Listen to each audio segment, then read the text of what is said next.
এখানেই বস। বিশ্বকবি রবীন্দ্রনাথ ঠাকুরের লেখা হঠাৎ দেখা।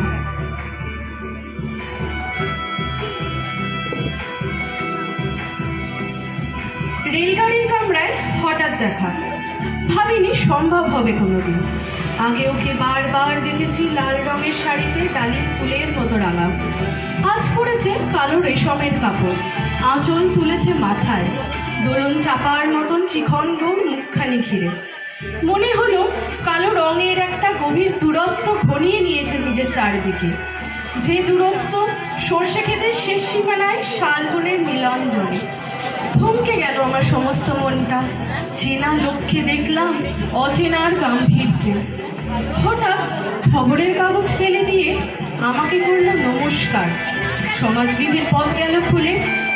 আলাপ করলেন শুরু, কেমন আছো, কেমন চলছে সংসার ইত্যাদি। সে রইল জানলার বাইরের দিকে চেয়ে, যেন কাছের দিনের ছোঁয়াচ পার হওয়া চাহনিতে। দিলে অত্যন্ত ছোট দুটি একটি জবাব, কোনোটা বা দিলেই না, বুঝিয়ে দিলে হাতের অস্থিরতায়। কেন এইসব কথা, এর চেয়ে অনেক ভালো চুপ করে থাকা। আমি ছিলাম অন্য বেঞ্চিতে ওর সাথীদের সঙ্গে। এক সময় আঙুল নেড়ে জানালে কাছে আসতে, মনে হলো কম সাহস নয়।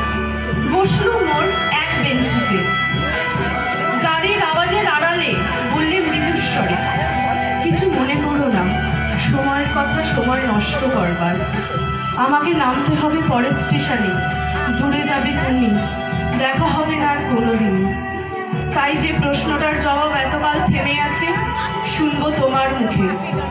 সত্যি করে বলবে তো? আমি বললেন, বলবো।